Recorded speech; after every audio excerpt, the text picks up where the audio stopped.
Hello everyone, welcome to Managerial Edge TV. I am Aishwarya Saxena and this is the series of consumer behavior. जैसे कि मैंने कहा कि ये series English Hindi mix होने वाली है and this is the very third video you can say this is the third video. First और सेकंड वीडियो मैं ऑलरेडी अपलोड कर चुकी हूँ. आई होप आपने वो वीडियो देख लिया होगा. First video was the outline of the course कि इस पूरी सीरीज में मैं क्या क्या डिस्कस करने वाली हूँ. 3 लेवल्स जो कि आपका intermediate means the school level 11-12, intermediate, BCom, BBA और एमबीए, सभी के कोर्स कंटेंट को हम इस सीरीज में कवर करने वाले हैं. तो आप अपने रिक्वायरमेंट के हिसाब से इस सीरीज को कंज्यूम कर सकते हैं. और जो बेसिक स्टार्टिंग के कंसेप्ट हैं वो तो सभी के लिए ज़रूरी हैं, चाहे आप बीकॉम में हो, चाहे आप बीबीए में हो और चाहे आप 11th या 12th में हो. So this is going to be really very helpful. मैं 2 वीडियो ऑलरेडी अपलोड कर चुकी हूँ. पहला कोर्स का इंट्रोडक्शन था, दूसरा video introduction to consumer behaviour था, जिसमें मैंने बहुत सारी बातें बताई हैं. रियल लाइफ केस स्टडीज को भी मैं डिस्कस कर रही हूँ इन सीरीज के थ्रू, इन वीडियोज के थ्रू. So let's start. आज के वीडियो में हम बात करने वाले हैं कुछ इंपॉर्टेंट टॉपिक्स की जो कि होने वाले हैं the consumer decision making process, the stages, जैसे कि नीड रिकॉग्निशन है, इंफॉर्मेशन सर्च है, evaluation of alternative, purchase decision और पोस्ट परचेज बिहेवियर. साथ ही साथ हम रियल लाइफ एग्जांपल्स और रियल लाइफ सिनेरियोस को भी डिस्कस करेंगे. तो वीडियो के एंड तक बने रहिए. वीडियो थोड़ा लंबा जरूर होगा, लेकिन हाँ, एक वीडियो को देखने के बाद आपको भी लगेगा कि आपने कुछ रेडी किया, कुछ प्रिपरेशन हो गई आपकी. So let's start. सबसे पहले बात कर लेते हैं introduction to consumer behaviour. Although मैं ऑलरेडी काफी इन डेप्थ इंट्रोडक्शन दे चुकी हूँ, but just for a brief introduction. Consumer behaviour क्या होता है, किस तरीके से हम कंज्यूमर के बिहेवियर को स्टडी कर रहे हैं और कंज्यूमर का बिहेवियर किन किन चीजों पर डिपेंडेंट है, किन किन चीजों का इम्पैक्ट रहता है कंज्यूमर के बिहेवियर पे. कंज्यूमर कौन होता है? कंज्यूमर वो पर्सन है जो किसी भी गुड्स, सर्विस, एक्सपीरियंस, आइडिया को कंज्यूम कर रहा है. भाई, आपके गुड्स भी बिकते हैं मार्केट में, सर्विसेज भी होती हैं, साथ ही साथ एक्सपीरियंसेस भी आप परचेज करते हैं और आइडियाज जो कि इनोवेशंस होते हैं, आइडियाज होते हैं, उनको भी लोग परचेज करते हैं. तो कोई कस्टमर जो है वो पर्सन है जिसने खरीदा, बट कंज्यूमर वो पर्सन है जिसने उसको उपभोग किया, जिसने उसका यूज किया. सो कंज्यूमर का बिहेवियर के क्या बिहेवियर पैटर्न्स हैं, किस वजह से परचेज किया जाता है, किन कंडीशंस में कोई परचेज कर रहा है, क्यों कर रहा है, नीड क्या है या डिजायर क्या है, ये सभी चीजें जो हैं वो कंज्यूमर बिहेवियर कहलाती हैं, कंज्यूमर बिहेवियर के अंदर आती हैं. Consumer behaviour is the study of how individuals, मतलब कोई person, individual person, group of people और organisation select, buy, use and dispose of goods, services, ideas और experiences to satisfy the need and wants. तो अपनी needs और wants को, अपनी needs और desires को fulfill करने के लिए goods, service, idea और experiences को लोग खरीदते हैं, use करते हैं और dispose करते हैं. Individuals हो सकते हैं, groups हो सकते हैं और organization, कोई भी हो. It examines the psychological, social, cultural and personal factors that influence purchasing decisions. तो ये एग्जामिन कर रहा होता है साइकोलॉजिकल, सोशल और कल्चरल बिहेवियर्स को. साइकोलॉजिकल, सोशल, क्या क्या सोचा उसने, क्या सोशल इम्पैक्ट है, किस वजह से कोई कार परचेज कर रहा है, कोई सर्टन क्लोथिंग परचेज कर रहा है, किसी पर्टिकुलर ब्रांड के कपड़े परचेज कर रहा है, पर्स परचेज कर रहा है, घड़ी, वॉचेस या स्पेक्स है, या फिर कोई स्पेक्स नहीं है तो कोई गॉगल्स हैं, कोई भी पर्टिकुलर प्रोडक्ट है. तो कोई सोशल इम्पैक्ट भी हो सकता है, साइकोलॉजिकल थिंकिंग की वजह से भी कुछ सोच रहा होगा, कुछ उसने प्लान किया होगा, या फिर कल्चर, क्या कल्चर है उस हिसाब से, या पर्सनल फैक्टर्स भी कुछ हो सकते हैं जो कि इन्फ्लुएंस करते हैं परचेजिंग डिसीजन को. तो किसी कंज्यूमर जो है, कंज्यूमर पहले कस्टमर बनता है, तो किसी कस्टमर के परचेजिंग डिसीजन किन किन चीजों पर इन्फ्लुएंस होते हैं और वो क्या विचार करके किसी प्रोडक्ट सर्विस को परचेज करता है और उसको यूज करता है, डिस्पोज करता है, वो सभी चीजें जो हैं उसको हम कंज्यूमर बिहेवियर की स्टडी कहते हैं. So I am just repeating this definition to make it more clear. Consumer behavior is a study of how individuals, groups, or organizations select, buy, use, and dispose of goods, services, ideas, or experiences to satisfy their needs and wants. It examines the psychological, social, cultural, or personal factors that influence purchasing decisions. आगे बात करते हैं importance of understanding consumer behaviour. ये consumer behaviour को पढ़ना जरूरी क्यों है, किसके लिए इंपॉर्टेंट है, क्यों इंपॉर्टेंट है. बिजनेस की स्ट्रेटजीज फॉर्म होती हैं, मार्केटिंग इफेक्टिवनेस आती है, कस्टमर रिलेशंस और रिटेंशंस अच्छे होते हैं और मार्केट सेगमेंटेशन में भी आसानी रहती है. टारगेटेड ऑडियंस को हम डील कर सकते हैं, टारगेट कर सकते हैं ऑडियंस को. सो बिजनेस स्ट्रेटेजी क्या है? It help businesses design better products and services by understanding the consumer preferences. अगर हम कंज्यूमर की प्रेफरेंसेस को, उनके चाहतों को, कि भाई वो चाहता क्या है कंज्यूमर, उसकी डिजायर्स को ध्यान में रखते हुए काम करेंगे और प्रोडक्ट्स को मार्केट में लाएंगे, तो क्या होगा? बिजनेस जो है वो ग्रो करेगा। तो बिजनेस की स्ट्रेटेजी फॉर्म करने के लिए बहुत जरूरी होता है कि वो कंज्यूमर की प्रेफरेंसेस को, कंज्यूमर के बिहेवियर को अंडरस्टैंड करे, स्टडी करे। कौन स्टडी कर रहा है? बिजनेस स्टडी कर रहा है। किसको स्टडी कर रहा है? कंज्यूमर के बिहेवियर को। कौन है कंज्यूमर? जो पर्सन या ऑर्गेनाइजेशन या ग्रुप ऑफ पीपल किसी पर्टिकुलर सर्टेन सर्विस या प्रोडक्ट को परचेज कर रहे हैं और यूज कर रहे हैं। सिर्फ परचेज करने से कोई कंज्यूमर नहीं होता। Consumer is the person who is actually using, जो उसका उपभोग कर रहा है। Customer can be the person who is purchasing. जैसे कि डाइपर है, तो बच्चों का डाइपर होता है मार्केट में, और क्या कह सकते हैं आप, केमिस्ट शॉप पर कोई पेरेंट जाके परचेज करते हैं, तो they are not going to use it, they are just the customers, they are not the consumer. Who is the consumer? Consumer is the baby for who, like for whom this diaper is getting purchased. तो ice cream है, parent ने ice cream खरीदी, जरूरी नहीं है वो खुद वो कंज्यूम करने वाले हो सकता है बच्चे को चॉकलेट या आइसक्रीम वो देने वाले हो। तो जो कंज्यूमर है वो बच्चा है, कस्टमर जो है वो पेरेंट है जिसने खरीदी है। So that is very simple. अब आते हैं, बात करते हैं सेकेंड पॉइंट की, marketing effectiveness. So it adds in crafting targeted and persuasive marketing campaigns. तो मार्केटिंग इफेक्टिवनेस आती है भाई जब आपने कंज्यूमर के बिहेवियर को स्टडी कर लिया, तो आपको हेल्प मिलेगी क्राफ्ट करने में टारगेटेड ऑडियंस को, और मार्केटिंग स्ट्रेटेजीज को, मार्केटिंग कैंपेन्स को अच्छी तरीके से इंप्लीमेंट करने में मदद मिलती है। तो मार्केटिंग इफेक्टिवनेस बढ़ती है। फिर आ जाता है कस्टमर रिटेंशन। तो भाई जब अगर आप अच्छे गुड और सर्विस, उनकी चाहत के हिसाब से, उनकी नीड्स वांट्स के हिसाब से आप प्रोडक्ट और सर्विसेज वही कलर की रैपिंग जैसा वो चाह रहे हैं, जो वो पसंद कर रहे हैं, जिस साइज में, कि भाई टेट्रा पैक भी है, बड़ा पैक भी है, जिस कस्टमर को बड़ा पैक चाहिए उसको लाइक 1 kg प्रोडक्ट मिल रहा है, जिसको छोटा चाहिए, सैंपल चाहिए, उनके लिए सैंपल भी अवेलेबल है। तो आप कंज्यूमर के बिहेवियर को स्टडी करके जब काम करते हैं तो कंज्यूमर का रिटेंशन बढ़ता है। कंज्यूमर को अच्छा लगता है कि भाई हाँ, ये कंपनी का प्रोडक्ट हर साइज में आता है और इस दुकान पर वो मुझे हर साइज में मिल जाता है। तो मुझे छोटा चाहिए तो मैं छोटा मैगी का पैकेट ले लूंगा, या मुझे लाइक 6 वाला या 8 वाला पैक चाहिए, मेरे यहाँ पार्टी है, बहुत सारे लोगों को इकट्ठा खाना है, या फिर भाई वो हो सकता है रख के खाता, whatever is the psychology behind the scene. But हाँ, कंज्यूमर चाहता है कि उसकी नीड्स और वांट्स को फुलफिल कर रही हो कोई पर्टिकुलर कंपनी, कोई particular business, then they are going to particularly purchase that product and they become the repetitive customer. So customer retention is like insights into the customer behavior or the consumer behavior allow businesses to build loyalty program and improve customer satisfaction. तो भाई consumer के behaviour को study करके अगर काम किया जा रहा होगा तो क्या होगा कि कंज्यूमर जो है उसका रिटेंशन बढ़ेगा, कंज्यूमर बार बार उन प्रोडक्ट्स को परचेज करेगा, और एक ही दुकान से या एक ही बिजनेस के सर्टेन प्रोडक्ट्स को वो बार बार रिपीटेटिवली परचेज कर रहा है, तो कंज्यूमर का या कस्टमर का रिटेंशन बढ़ रहा है। Then it comes to the market segmentation. So facilitates the identification of different consumer groups and their specific needs. तो consumer groups को identify करना और उनकी specific needs को study करके targeted कैंपेन्स को रन किया जा सकता है। तो मार्केट सेगमेंटेशन करना आसान हो जाता है कि ये वाला प्रोडक्ट जो है वो पर्टिकुलरली 16 to 20 के एज ग्रुप के बच्चे लेते हैं, या कह सकते हैं 9 to 16 के बच्चे लेते हैं, या ये 30 to 40 के एज ग्रुप के पीपल इस पर्टिकुलर प्रोडक्ट को परचेज कर रहे हैं। तो ये सेगमेंटेशन करना आसान हो जाता है जेंडर के बेसिस पर, एज के बेसिस पर, रीजन के बेसिस पर। सर्विसेज हैं, प्रोडक्ट्स हैं, उनको जो है सेगमेंट करना मार्केट में आसान होता है if a person or a business is actually understanding the consumer behaviour. So what are the importance of understanding the consumer behaviour? Business strategy build करने में मदद करता है, मार्केटिंग इफेक्टिवनेस लाता है, कस्टमर रिटेंशन लाता है, और मार्केटिंग सेगमेंटेशन में हेल्प करता है। मुझे उम्मीद है अभी तक का आपको कंटेंट जो भी मैंने डिस्कस किया वो कॉन्सेप्ट्स क्लियर होंगे। आपकी कभी भी कोई क्वेरी हो तो you are free to put your queries in the comment section below, और आपके क्वेरीज को रिजॉल्व करने की मैं पूरी तरीके से कोशिश करूंगी। आपके क्वेरीज जो होंगी मैं उन पर वीडियो जरूर बनाऊंगी, और आप प्लीज वीडियो के एंड तक बने रहिए because it is going to be a bit longer video, but it is going to have a lot amount of important topics discuss with real life examples. So stay tuned till the end. Let's discuss the key factors influencing consumer behavior.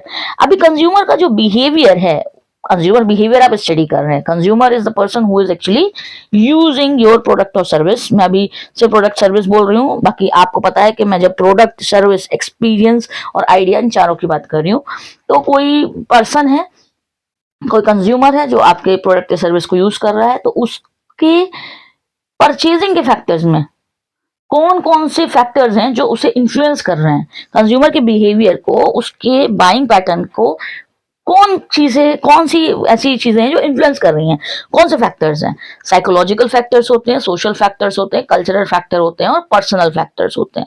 आप बात कर लेते हैं psychological factors की, जैसे कि motivation, क्या चीज मोटिवेट कर रही है उसे। हो सकता है कोई सर्टेन पेन आया हो मार्केट में, वो बहुत अच्छा बहुत सुंदर पेन हो, और बच्चे के एग्जाम होने वाले हैं, उसे लगता है, इससे ऐड आता है कि इससे स्पीड अच्छी होती है लिखने में, तो मैं ये वाला पेन ले लूं, तो इसे मोटिवेट किया कि मेरे एग्जाम्स हैं तो मैं ये वाला पेन परचेज कर लेता हूँ। परसेप्शन, कोई थिंकिंग अप्रोच होगी कि नहीं, मैं 3 ही रुपए वाले पेन से लिखता हूँ, तो वो डॉट पेन ही सही है, कहाँ फालतू में पेपर में 4 कलर के पेन से लिखना, एक 3 रुपए वाला 5 रुपए वाला पेन खरीद के ही उससे मेरा हो जाएगा। ये हुआ परसेप्शन, कि कोई परसेप्शन हो सकता है, उसका पर्सपेक्टिव हो सकता है, पॉइंट ऑफ व्यू हो सकता है कि क्यों मैं 20 रुपए वाला या 100 रुपए वाला पेन खरीदूं जब मेरा 3 रुपए वाले पेन से काम चल रहा है।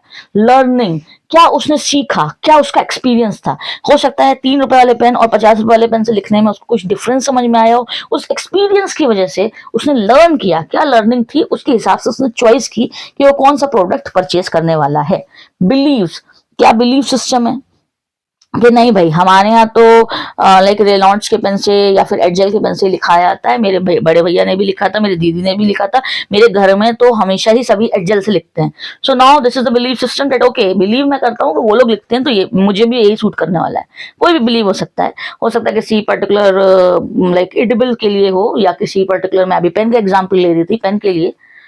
एंड एटीट्यूड भाई, हाँ नहीं मैं तो पार्कर से लिखूंगा, या मैं तो V7 V5 से ही लिखूंगा, मेरा एक लाइक सोशल इम्पैक्ट उस पर रहेगा, मेरे क्लासमेट्स को लगेगा कि नहीं ये तो हमेशा महंगे पेन से लिखता है, तो उसका कोई एटीट्यूड भी इसमें इन्वॉल्व हो सकता है।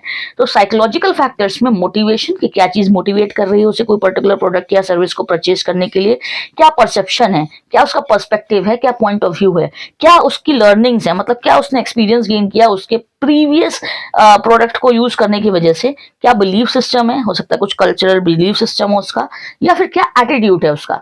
ये सारे साइकोलॉजिकल फैक्टर्स के अंदर आते हैं। Key factors influencing the consumer behaviour में psychological factor motivation, perception, learning, beliefs और एटीट्यूड है। और आई होप आपको ये क्लियर हुआ होगा। फिर बात करते हैं सोशल फैक्टर्स की, कि फैमिली, फ्रेंड्स, रेफरेंस ग्रुप्स और सोशल रोल्स। कि फैमिली और फ्रेंड ने कहा नहीं ऐसा करना है, या फैमिली जो कह रही है उसी टाइप हिसाब से कपड़े परचेज करेंगे। फ्रेंड्स कहते हैं कि अरे तुम जीन्स पहना करो, तुम क्यों कुर्ता पजामा पहनते हो, तो आपने फ्रेंड्स से इन्फ्लुएंस होकर या रेफरेंस ग्रुप से इन्फ्लुएंस होकर अपने ड्रेसिंग सेंस को लाइक चूज किया और उस हिसाब से कपड़े परचेज किए। या सोशल रोल, आप किसी पार्टी में जा रहे हैं, आपने कहा नहीं वहां तो एथनिक ही चलता है, या वहां तो फॉर्मल सी में लोग आते हैं, जो भी है उस हिसाब से आपने अपने पर्टिकुलर बाइंग पैटर्न को इन्फ्लुएंस किया।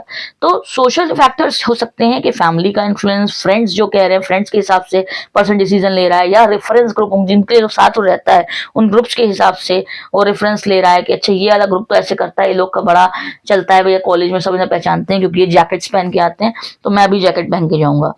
तो कोई भी रेफरेंस ग्रुप हो सकता है, या सोशल रोल्स हो सकते हैं कि किस पर्टिकुलर रिक्वायरमेंट को फुलफिल करने के लिए किसी प्रोडक्ट या सर्विस को बाई किया जा रहा है। हो सकता है कोई प्रोडक्ट, कोई ड्रेस की मैंने बात की, इसमें मैंने ड्रेस का एग्जांपल दिया, तो हो सकता है कोई किसी स्किट में पार्टिसिपेट कर रहा हो और उसमें जो गेटअप हो उस हिसाब से उसे परचेज करना हो, तो परचेज तो वो वहां पर भी कर रहा है ना, परचेजिंग तो वहां पर भी हो रही है, प्रोडक्ट को बाई उस वक्त भी किया जा रहा है।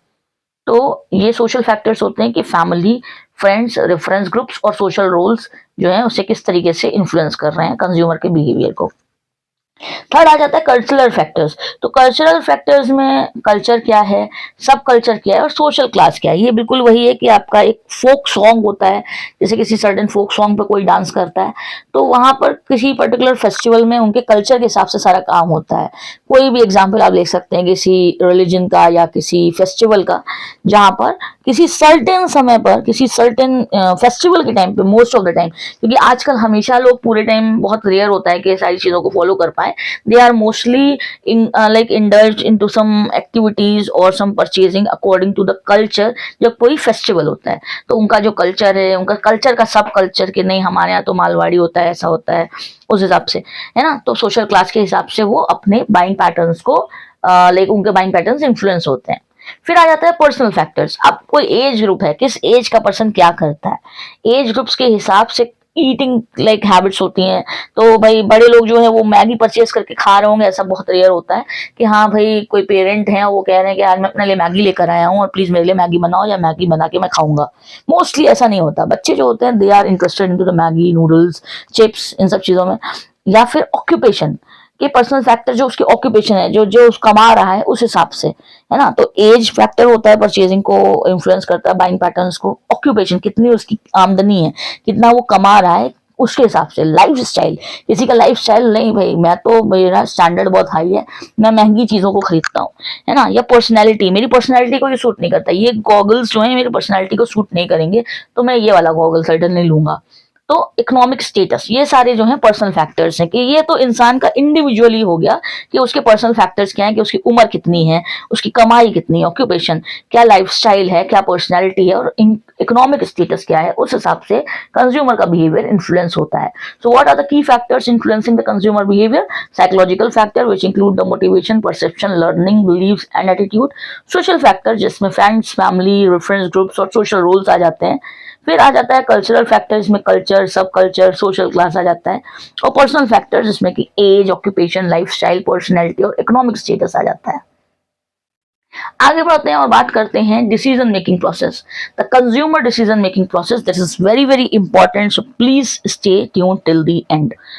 नाउ अब डिसीजन मेकिंग प्रोसेस की बात करते हैं कि चलो ये तो समझ में आ गया, चलो ये तो समझ में आ गया कि क्या चीजें इन्फ्लुएंस कर रही हैं, पर प्रोसेस क्या है डिसीजन, भाई ये तो आपको अपने लिए भी समझना चाहिए। कंज्यूमर, ये मैंने पिछले वीडियो में इस बारे में बात करी थी कि कंज्यूमर बिहेवियर को स्टडी सिर्फ बिजनेसेस को ही नहीं करना है। कंज्यूमर बिहेवियर तो स्टडी उन लोगों को भी करना है जो खुद कंज्यूमर्स हैं, because they are going to be influenced by something on the internet and now they are going to purchase that particular product because they are seeing ads of it. And why they are seeing ads of for some particular product और service? Because they have certainly searched some product on some shopping website once only, but now they are getting that advertisement again and again, and that is the reason why they are purchasing that. तो decision making किस चीज से influence हो रही है, इस बारे में मैंने थोड़ा सा पिछले वीडियो में बात की थी, बट ये आपका डिटेल्ड टॉपिक मैं यहाँ पर डिस्कस कर रही हूँ। So stay tune till the end because it is really very important for you. The consumer decision making process describes the steps of buyers goes through before, during and after purchasing a product और service. अब कोई buyer है, भाई consumer तो वही होगा जिसने कोई सर्विस को यूज किया होगा। तो यूज तभी करेगा जब कभी किसी ने खरीदा हो, चाहे उसने खुद खरीदा हो चाहे किसी और ने उसके लिए खरीदा हो। तो अब क्या स्टेप्स होते हैं? बिफोर, पहले क्या सोच थी, पहले क्या थिंकिंग थी, पहले क्या चाहती थी, उसकी डिजायर्स थे किसी सर्टेन प्रोडक्ट को लेकर। फिर जब वो खरीद रहा था वो क्या सोच रहा है, डिसीजन मेकिंग प्रोसेस क्या चल रही है।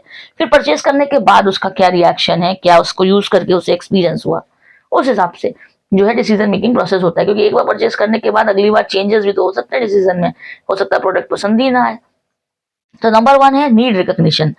The process begins with the consumer realises a gap between their current state and their desired state. तो अब वो सोचता है कि भाई मैं अभी, मेरे पास ये पर्टिकुलर ड्रेस नहीं है और अब मैं इस ड्रेस को परचेज कर लूंगा, then it is going to be awesome, like क्योंकि बहुत सुंदर लगूंगा मैं और मेरी ड्रेस मुझ पर बहुत सूट करेगी, ये कलर मुझ पर बहुत सूट करेगा। तो ये थिंकिंग प्रोसेस, ये करंट स्टेट होती है। करंट स्टेट में वो फ्यूचर का सोच के रखता है, गैप को वो करता है नीड रिकॉग्निशन करने के लिए। This gap creates a need और problem that motivates them to seek solution. अब उन्हें चाहिए कि क्या करूं, मुझे ये वाला प्रोडक्ट परचेज तो करना है, ये वाली पर्टिकुलर ड्रेस परचेज तो करनी है, क्या करना चाहिए। अब टाइप्स ऑफ नीड्स क्या है? फंक्शनल नीड और इमोशनल नीड। अब ये सोचेगा वो कि मुझे रियली ये जरूरत है, सिर्फ मुझे अच्छा दिखना है और मैं फिजूल खर्च करने वाला हूँ। एक फंक्शनल नीड्स हो सकती हैं basic necessity like food, clothing और शेल्टर। अब क्लोथिंग तो वो साधारण सा कुर्ता पजामा भी खरीद सकता है, शर्ट पैंट भी खरीद सकता है, बट उसे सर्टेन कंपनी का ब्रांडेड सूट खरीदना है due to some particular wants, तो वो नीड्स नहीं आ जाएंगी। तो फंक्शनल नीड्स में क्या होता है? बेसिक नेसेसिटी आ जाती है, जैसे कि फूड है, क्लोथिंग है या शेल्टर है। इमोशनल नीड्स क्या होती हैं? जैसे कि जो डिजायर्स होती हैं, लग्जरी, कंफर्ट या स्टेटस। अब अगर लग्जरी, कंफर्ट या स्टेटस के लिए कोई काम किया जा रहा है, then it is going to be considered to be the emotional need. तो अगर वो इस पर्टिकुलर चीज को फोकस कर रहा है कि हाँ भाई मुझे ब्रांडेड कपड़े चाहिए, क्योंकि उन्हें उसे लग्जरी चाहिए, हाँ उसे कंफर्ट चाहिए, तो उसे कोई बहुत अच्छी सी सीट चाहिए या कोई बहुत अच्छा सा सोफा चाहिए, तो उस पर्टिकुलर जगह पर हम उसे लग्जरी में कंसिडर करेंगे। और लग्जरी, कंफर्ट और स्टेटस की जहाँ पर बात आ जाती है तो वो इमोशनल नीड्स में कंसिडर होता है। सो नीड रिकॉग्निशन किया जाता है, और नीड जो है वो दो तरीके की होंगी। टाइप्स ऑफ नीड क्या है, फंक्शनल नीड या emotional need. For example, a person realizes their phone battery drains too quickly, sparking the need for a new phone. तो अब क्या है कि किसी पर्सन की बैटरी जो है फोन की लो हो जाती है। आप समझिए कि आप कॉलेज जाते हैं, आप कॉलेज जा रहे हैं, कॉलेज में आपका फोन आप फुल सुबह चार्ज करके जाते हैं कि हाँ भाई आप कॉलेज के लिए निकलने से पहले 100% बैटरी चार्ज कर ली। अब आप कॉलेज में पहुंचे और मान के चलिए इंटरवल से पहले ही, लंच से पहले ही आपके फोन की बैटरी ड्रेन हो गई और फोन जो है वो आपको स्विच ऑफ हो गया। अब ये एक प्रॉब्लम है, इसमें यहाँ पर नीड है, क्योंकि हो सकता है भाई कि आपको कोई किसी की नोट्स की फोटोज लेनी हो, या फिर आपको लाइक कुछ ऑनलाइन पेमेंट करना हो, तो फोन की रिक्वायरमेंट हो सकती है, तो बैटरी ड्रेन होने से प्रॉब्लम आएगी। तो यहाँ पर क्या है, नीड है। तो ये क्या है, एक ऐसे एग्जाम्पल जहाँ पर पर्सन की फोन की बैटरी जो है वो ड्रेन हो जाती है बहुत जल्दी। तो यहाँ पर क्या है, एक नए फोन की रिक्वायरमेंट है, एक नए फोन की नीड है। यहाँ पर वो इमोशनल नीड नहीं है, यहाँ पर वो फंक्शनल नीड है, क्योंकि वो उसकी बेसिक नेसेसिटी को पूरा कर रही है।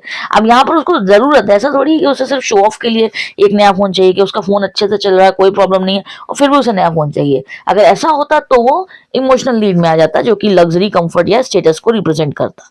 सो आई होप ये क्लियर होगा। आगे बढ़ते हैं और बात करते हैं सेकंड डिसीजन मेकिंग प्रोसेस के सेकंड पॉइंट की।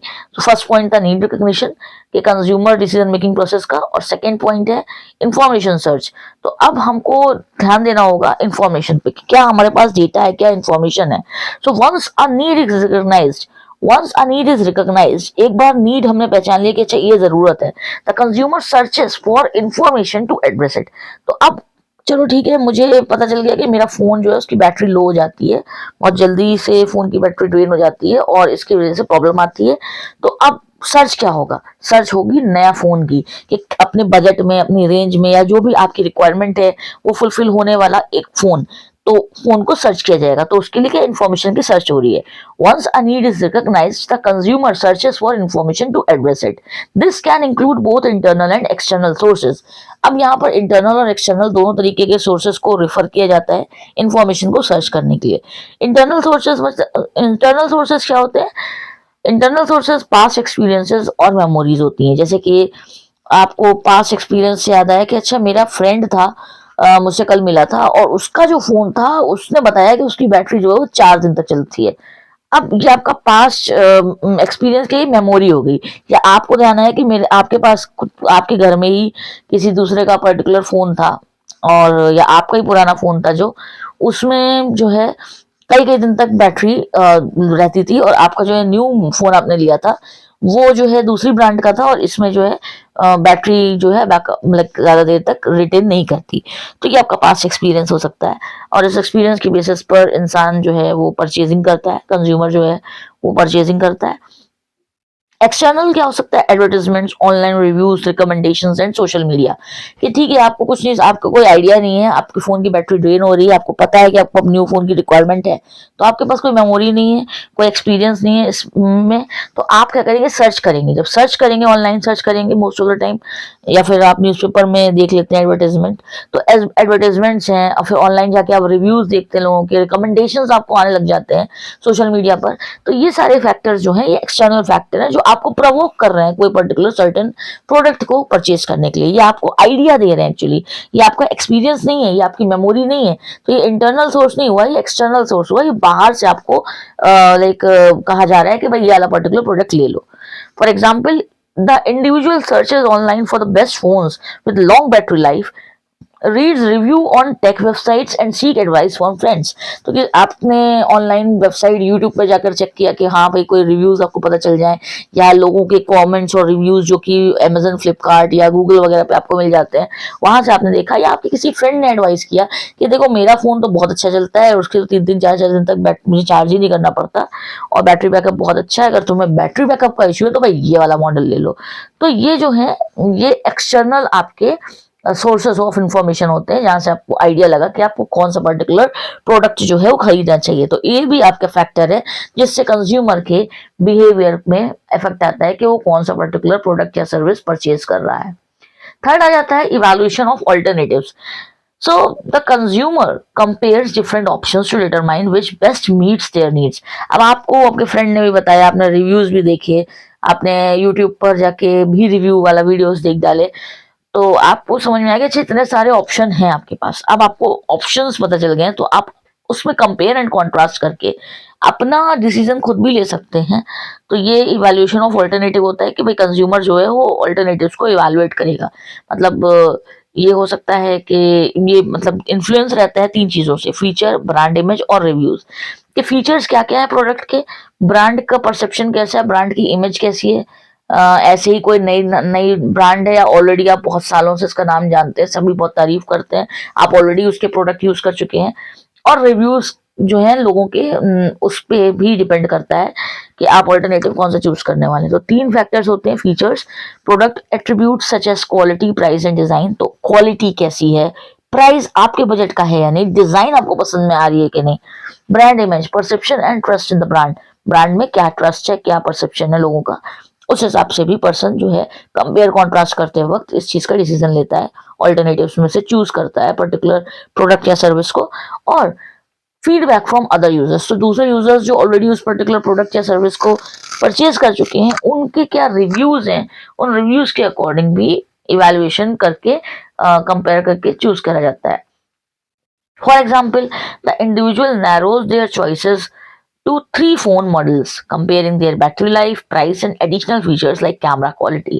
तो भाई आप सारी चीजें चेक करने के बाद, सारी इंफॉर्मेशन को गैदर करने के बाद आप ऑल्टरनेटिव्स को कंपेयर करके तीन पर्सन ने जो है मॉडल को लाइक चूज किया कि इन तीनों में से फिर मैं कोई ले लूंगा, क्योंकि आपने देखा कि हाँ इसका प्राइस भी, इन तीन का प्राइस भी सही है, इन तीन की बैटरी लाइफ भी अच्छी है, इसमें एडिशनल फीचर्स भी हैं। अब अल्टीमेटली कोई एक जो है वो शॉर्टलिस्ट हो जाएगा, तीन शॉर्टलिस्टेड में से चूज हो जाएगा। नेक्स्ट आ जाता है परचेजिंग डिसीजन। तो अब क्या है, आफ्टर इवैल्यूएटिंग द ऑप्शंस में तीन में कंपेयर किया, the consumer select the product और service they believe best satisfy their needs. तो अब आखिरी में इन तीन में से जो शॉर्टलिस्ट किए थे, तीन में से कोई एक को जो चूज कर लिया जाएगा। और इसमें क्या फैक्टर्स है, क्या इन्फ्लुएंस हो सकता है फैक्टर्स का, कि अल्टीमेटली मुझे पसंद तो तीन आए हैं, इन तीन में से कौन सा मुझे लेना है, ये किन फैक्टर्स पे डिपेंडेंट होगा, उसकी अवेलेबिलिटी पर, इंसेंटिव्स पर और ईज ऑफ परचेज पे।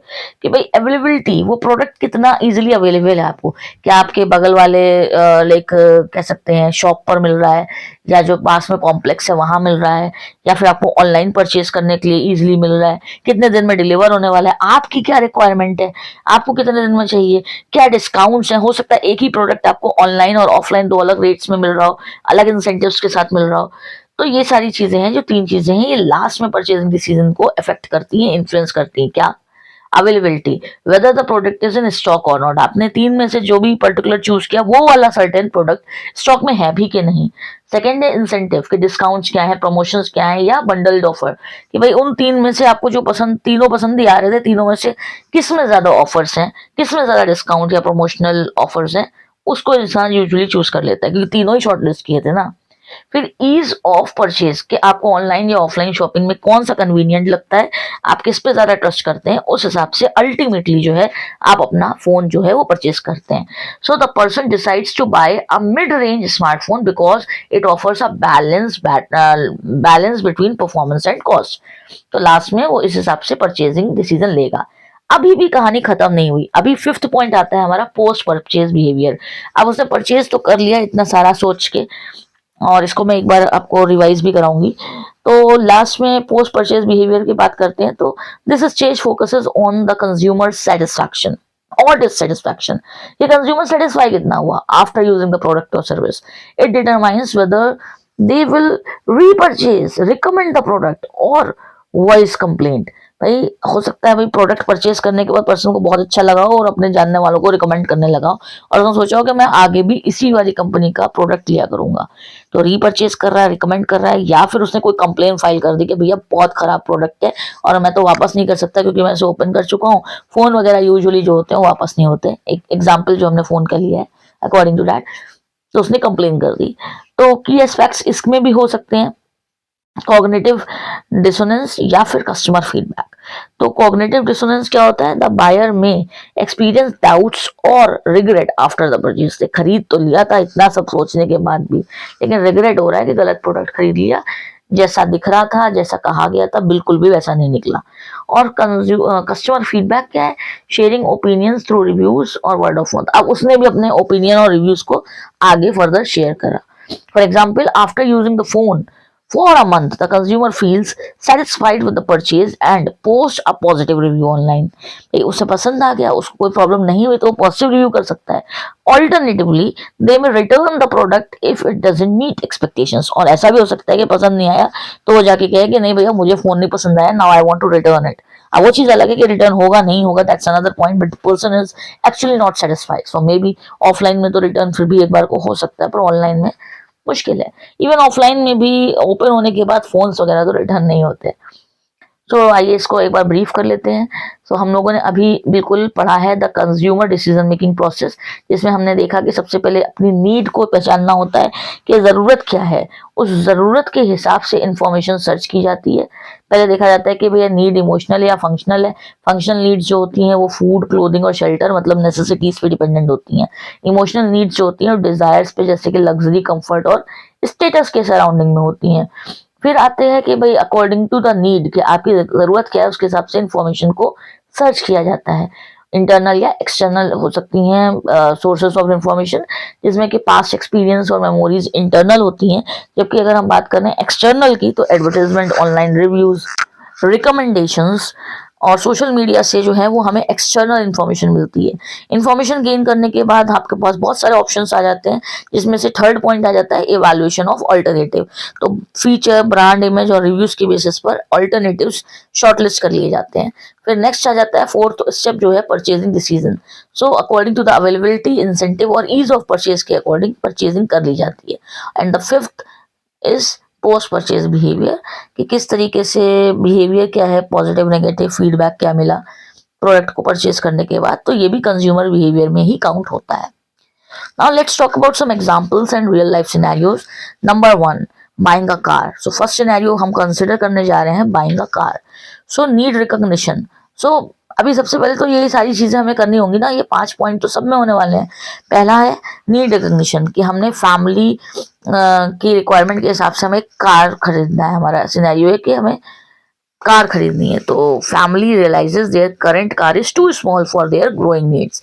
सो information search will be like they research online, visit car dealerships and ask friends for recommendations. Then the evaluation of alternative comes into the picture. So they compare different cars models based on the fuel efficiency, sitting capacity and price. Then the purchase decision comes into the picture. They decide on a SUV with a good reputation for family safety and comfort. Post behavior, the family loves the car, recommend it to the friends and return to the dealership for regular maintenance. तो ये हमारा एक positive experience रहा कि भाई positive example है, जिसमें कि यूजर ने को कार की रिक्वायरमेंट थी, उनकी पहले वाली कार जो थी वो अभी रिक्वायरमेंट को फुलफिल नहीं कर रही थी, फैमिली बड़ी थी, they wanted to change their car. तो उन्होंने अपनी कार को चेंज करने के लिए भाई नीड रिकॉग्नाइज करके उसके लिए बहुत सारी कार्स के लिए इंफॉर्मेशन सर्च किया कि कौन सी कार खरीदनी चाहिए। उन ऑल्टरनेटिव को कंपेयर करके परचेजिंग डिसीजन में उन्होंने एसयूवी परचेज किया और उनका एक्सपीरियंस बहुत अच्छा रहा, जिससे उन्होंने अपने फ्रेंड्स को भी रिकमेंड किया कि आप एसयूवी लो, बहुत अच्छी कार है। उसी पर्टिकुलर डीलरशिप को आगे मेंटेनेंस के लिए कंटिन्यू भी किया। Second example, second real life example, second scenario हम ले रहे हैं choosing a streaming service. Now streaming service like you are having multiple platforms like Amazon Prime, Netflix है, सोनी लिव है, बहुत सारे हैं। तो इसमें डिज्नी हॉटस्टार है, कौन सा परचेज करना है, कौन से में क्या क्या फीचर्स मिल रहे हैं, कितने टाइम के लिए, कितने पैसे में, कौन से शोज आप देखना चाहते हैं। So these all things comes into the picture. According to the second scenario, the need recognition would be a college student wants entertainment options for their free time। अभी कॉलेज स्टूडेंट जो है से purchase करने वाला है, तो उस college student को अपने फ्री टाइम में एंटरटेनमेंट के लिए ज़रूरत था कि कोई स्ट्रीमिंग प्लेटफॉर्म परचेज करे। इंफॉर्मेशन सर्च किया उसने, तो उसने एक्सप्लोर किया फ्री ट्रायल्स को और रिव्यूज़ को पढ़ा नेटफ्लिक्स, हुलू और डिज्नी प्लस के। फिर इवेल्युएट किया ऑल्टरनेटिव्स को, they compared pricing plans, content variety and device compatibility, कि कितने प्राइस में कौन से डिवाइसेस मिल रहे हैं, कितने दिनों के लिए वो प्लान है, क्या क्या सीरियल्स या वेब सीरीज या मूवीज उन्हें मिलने वाली हैं, क्या कंटेंट वो कंज्यूम कर पाएंगे उस ड्यूरेशन में, उस पैसे में, किस पर्टिकुलर प्लेटफॉर्म पे। और purchasing decision, they subscribe to Netflix due to its extensive library and student discounts also. तो आखिरी में स्टूडेंट ने डिसाइड किया कि वो नेटफ्लिक्स पे जाएगा और नेटफ्लिक्स चूज करेगा, नेटफ्लिक्स का प्लान परचेज करेगा। Then post purchase behavior, the student shares their account with friends and regularly watch shows feeling the subscription is worthwhile। तो यहाँ पर भी पॉजिटिवली उसने पसंद किया इस पर्टिकुलर सब्सक्रिप्शन को और उस प्रोडक्ट के लिए अपने फ्रेंड्स को भी रिकमेंडेशन दिया, उनके साथ अपनी आईडी शेयर करके उसी अकाउंट को यूज भी करता रहा। सो आई होप ये आपको दो सिनेरियोज, दो रियल लाइफ एग्जांपल जो मैंने बताए क्लियर हुए होंगे। आप और एग्जांपल्स के लिए अगर आप चाहते हैं कि इस तरीके के डिस्कस किए जाएं तो कमेंट सेक्शन में लिख दीजिए और अपने डाउट्स क्वेरीज को भी कमेंट में रखिए। वीडियो एंड नहीं हुआ है अभी, आप थोड़ी देर और रुकिए जब आप यहाँ तक आ गए। और सिंपली वीडियो थोड़े लंबे ज़रूर हैं बट आप खुद देख रहे हैं कि हम लोग बहुत सारा कंटेंट इसमें कवर कर रहे हैं, तो वीडियोस में और सीरीज में बने रहिएगा because this series is going to be really very helpful for your this particular consumer behaviour subject. So by understanding these stages and scenarios, you can better illustrate how businesses tailor their strategies to match consumer behavior, making it easier for the people to live actually. So मुझे उम्मीद है कि आपको ये video अच्छा लगा होगा और आपके कोई भी डाउट्स हैं तो आप कमेंट सेक्शन में ज़रूर से बताइए। इस पर्टिकुलर वीडियो में हम लोगों ने डिस्कस किया कंज्यूमर डिसीजन मेकिंग प्रोसेस, जिसमें हमने स्टेजेस पर बात करी, नीड रिकॉग्निशन, इंफॉर्मेशन सर्च और इवैल्यूएशन ऑफ ऑल्टरनेटिव, फिर परचेजिंग डिसीजन और पोस्ट परचेज बिहेवियर। साथ ही साथ हमने रियल लाइफ एग्जांपल्स को भी यहाँ पर डिस्कस किया है। I hope you found this video helpful. Thanks for watching. Do not forget to hit the like button. See you on the next video. Till then take care.